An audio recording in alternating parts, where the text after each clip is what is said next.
করেন। আর এই মানুষটাকে টিএমসি ভালো মতন জানেন, সিএমও জানেন যে কোনো দিনই টিএমসিতে আসবে না। ওই কে বলতে পারে আগামী দিনে তাদের মধ্যে 50% লোক বিজেপিতে আসবে না।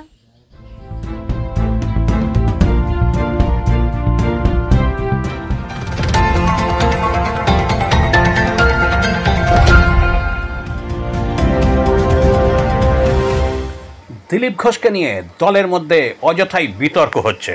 তিনি কখনোই তৃণমূলে যোগদান করার লক্ষ্যে দীঘার জগন্নাথ মন্দিরে যাননি। কে বলতে পারে হয়তো দিলীপ ঘোষের হাত ধরেই তৃণমূলের 50% লোক বিজেপিতে আসতে পারত।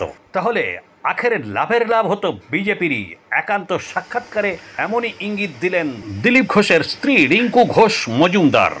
আসুন তাহলে এবার শুনে নেব রিঙ্কু দেবী কি বললেন। ওনাদেরকে আমি বলেছিলাম যে আমাদের যাওয়া হবে না, তাও আপনি একবার ওনাকে ফোন করে নিন রাত্রে, উনি 11:30 নাগাদ ফিরবে, কাল মর্নিংয়ে ফোন করে নিন। তা উনি বললেন ঠিক আছে, তুমি যখন মানা করছো যাবো না। কিন্তু পরদিন সকালবেলা বললেন আমাদের তো হাফ রাস্তা যেতেই হবে, লাগেজ একটু এক্সট্রা নিয়ে নাও। মেবি আমরা দীঘাতে গেলাম, তাহলে ওখানে কিন্তু আমরা তাহলে যাবো না। মুখ্যমন্ত্রীর তরফ থেকে আমাদের যে থাকার ব্যবস্থা করেছে আমরা সেটাকে তাহলে অ্যাভেল করবো না, আমরা আলাদা করে তাহলে বুকিং করে নেব। উনি বললো ঠিক আছে, আমাদের দুটোই ওখানে প্রোগ্রাম শেষ হবে, সেখান থেকে আমাদের যেতে যেতে বিকেলের 5:30 বেজে যাবে, তখন সেম থাকবে না, উদ্বোধনের পর্ব কমপ্লিট হয়ে যাবে। ঠিক আছে। তারপরে তো বুঝিনি যে সিএম আমাদের জন্য ওয়েট করবেন। উনি ইন পার্সন আমাদের জন্য ওয়েট করেছেন স্পেশালি।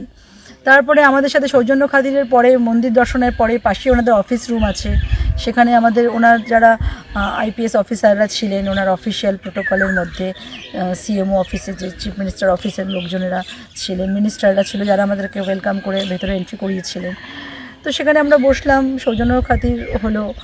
তো উনি কিছু সিকিউরিটি নিয়ে আগামী দিনে মন্দিরে যখন ক্রাউড হবে প্রচুর, সেইভাবে ক্রাউড ম্যানেজমেন্টের জন্য কী করতে পারে উনি ওনার তিরুপতির এক্সপিরিয়েন্স শেয়ার করলেন। মুখ্যমন্ত্রী সেই ওনার ডিসিশনটাকে মানে ওনার অ্যাডভাইসটাকে অ্যাকনোলেজ করলেন, বললেন ঠিক আছে, ওনার অফিসাররাও বললেন ঠিক আছে ব্যাপারটা আমরা লুক আউট করবো। তারপরে আমাদেরকে উনি নিজে লিফটে করে উনি আমাদের সাথে লিফটে করে নামলেন, নেমে আমাদেরকে গাড়ি অবধি ছাড়তে আসলেন আর বলেছে, ইনভাইট করেছে অ্যাজ পার প্রোটোকল ফর্মালিটি যাওয়া উচিত। তো সেইভাবে এসেছিলেন, কিন্তু বিষয়টা এতটা বিতর্ক হবে উনি হয়তো ভাবতে পারেননি। আর যেটা আমি বলতে চাইছিলাম, মানুষ হয়তো ভুল বুঝছে যে আমরা টিএমসিতে জয়েন করব, সেটা কখনোই হবে না।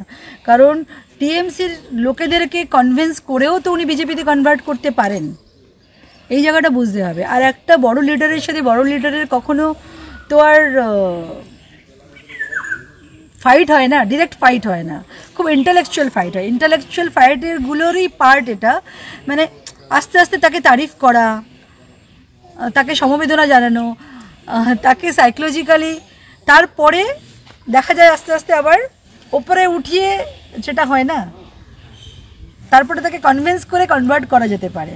মেবি তার আইডিওলজিতে সিএম হয়তো অ্যাজ এ হিউম্যান বিং দিলীপবাবুকে পছন্দ করেন, তার মন্ত্রীরা মিনিস্টাররা তারা জানেন যে দিলীপবাবু যেটা বলেন ওপরের ছয় তো বাইরে নয়, যেটা বলেন স্টেট কাট কথা বলেন, লজিক্যাল কথা বলেন।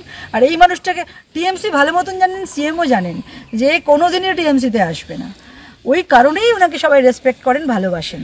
ঠিক আছে, ওটা জাস্ট সৌজন্য খাতির ছিল। কে বলতে পারে আগামী দিনে তাদের মধ্যে 50% লোক বিজেপিতে আসবে না। তো মানুষের ভুল বোঝাটা, যারা অপরচুনিস্ট পলিটিক্স করে আমি বলবো তারা প্রোপাগান্ডাটা বানিয়ে মানুষকে কনফিউজ ক্রিয়েট করছে, এতে কোনো লাভ নেই, এতে কিন্তু বিজেপিরই ক্ষতি হচ্ছে আখেরে। অসীম সামন্তের রিপোর্ট, এখন দিনকাল নিউজ, কলকাতা।